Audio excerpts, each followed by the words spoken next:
Undercurrent, sponsored by John Hughes in Victoria Park. Choose your station before you choose your program. Absolutely.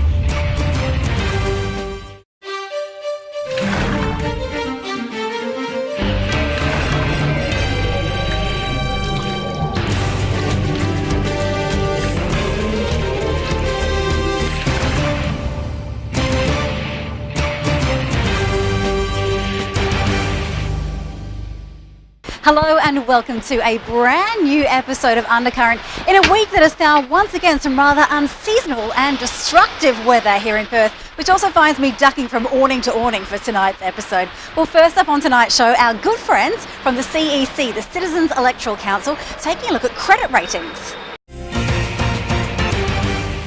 Ratings agencies finally held to account. Ratings agency Standard & Poor's, Craig, committed fraud in the GFC, and it wasn't the only one. Fitch and the other ones did as well. Standard & Poor's was the big one. The GFC, if people remember, was the trigger was the subprime mortgages in America that were lent to people who couldn't afford them actually, but they were lent where the initial repayments were at very, very artificially lowered interest rates, and after a period of time the rate adjusted to a rate they couldn't afford to pay and they would default. But when the banks and other lenders would make these loans, they would then bundle up these loan agreements and on-sell them to sucker investors, so the banks themselves weren't actually left carrying the can. So you had these instruments, these financial paper instruments that had no underlying actual value but just a cash flow, bundled up from basically people who couldn't afford to pay the loan rates back anyway, and given these artificial ratings by private companies, not government regulated companies, that have a total interest in preserving the private system. The banks have been in trouble. The different on-selling agencies have got in trouble, but Standard & Poor's has been allowed to get away with it. In fact, in America, in any court case, the courts there have found that Standard & Poor's ratings were just opinions, so they weren't a factor. Now, of course, that's garbage, because those opinions set the rates. Whatever Standard & Poor's says the rating is, that sets the interest rates people have to pay. A lot of the councils, of course, are made up of ordinary people who don't have years and years of so-called financial experience. So when these financial advisors come in and say Moody's or Standard & Poor's have given this a AAA rating, immediately, oh, that's good. I mean, that must be a good product. If they came in and says, no, this has got a BB rating, that's a bit suspect, right? And that's how these things work. So this is a con right from the top.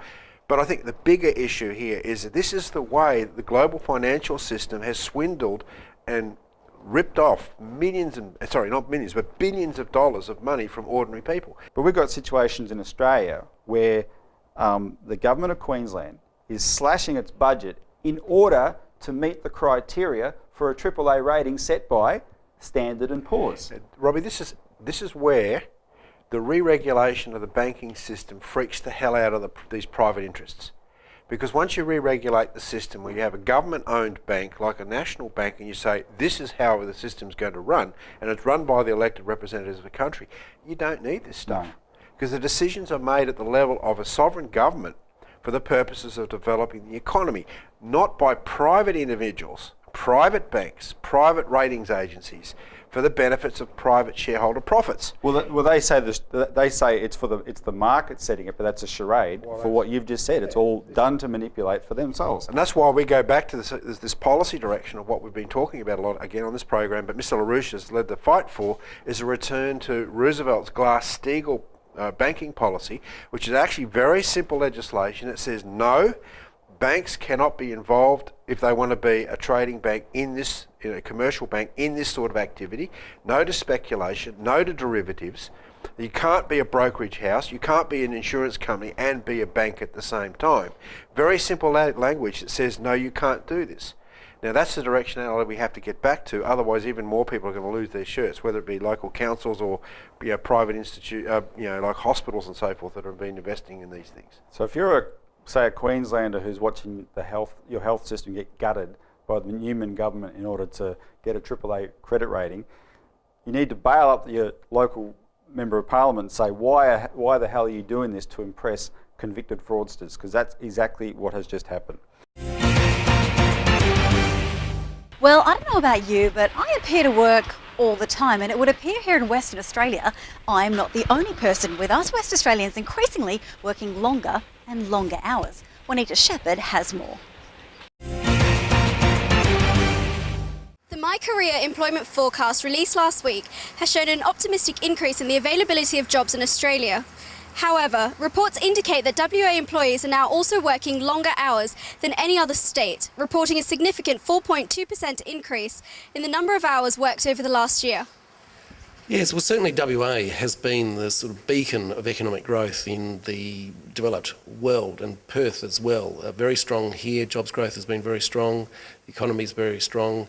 The main drivers of that have been the mining sector in particular here, but you've also had supporting population growth, and those trends have been going on for a long time now. Now, in terms of the outlook, yes, we are looking at 2.5% jobs growth for WA over the next year, and I'd expect a lot of that to go into the Perth area as well. And the main driver for that is the still strong mining sector, but also other sectors starting to recover a bit as well. Retail, for example, we're starting to see that that's coming back a little bit. Also the construction activity as well. But it will be softer growth than what we've had before.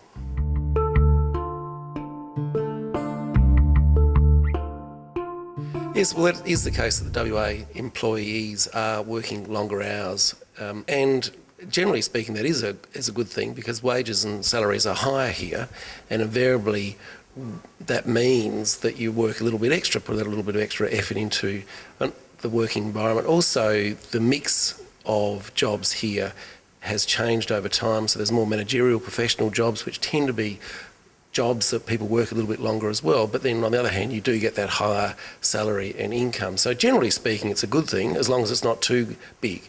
If the difference is too high and people start working too long, then of course that's when you start getting fatigue and it becomes affecting social life and all that sort of thing as well. But generally speaking it's a good thing and a good sign that the economy's been pretty strong and buoyant.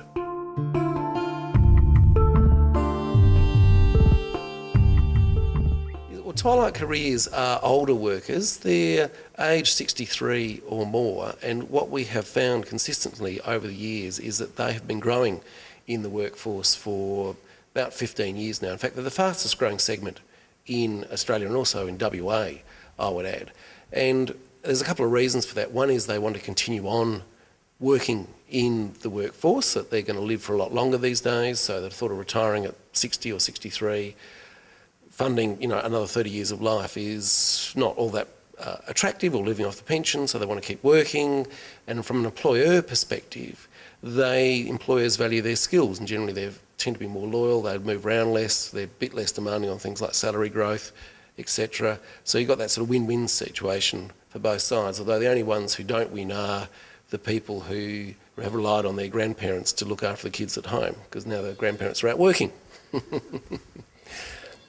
Western Australia has achieved strong economic growth, adding 36,700 jobs in the last year.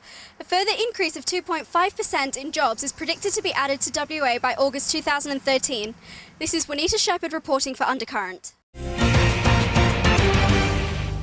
Well, this week we took to the streets of Perth to find out how you think we should measure the progress of our country. Very interesting question, very interesting response. Juanita Shepherd finds out. The latest GDP numbers show a steep fall in growth. Australian GDP figures out today are likely to show a fall in Australian GDP. The latest GDP data showed The economy's recorded its biggest fall in GDP. it's GDP, PPI, CPI. But what are all those letters? Well, GDP stands for Gross Domestic Product. It's actually a report card of growth of how we are growing as an economy. It's a good question, though. Yeah, it's a hard one to answer, but because it's an intangible thing, the way of measuring. So it's difficult, but... Well, from my understanding, it's measured through the economy, how our GDP is going, basically how much money we're making. Yeah, like GDP or something, is that what you mean? Because everyone's chasing the dollars so hard, aren't they? I guess we live in a prosperous society, but there are a lot of lonely people out there, so economic measurement is certainly important, but it's not the only measure of how we're we're moving forward. National progress can be measured, well, several ways. Through the economy, I suppose, is one way. National progress through how we treat, if you want me to talk politically, probably the boat people, people coming here. National progress can be judged on how we treat them. I'd like to think that it's measured in how kind people are to one another and how much, I guess, love that they show to people in their family and those people around them.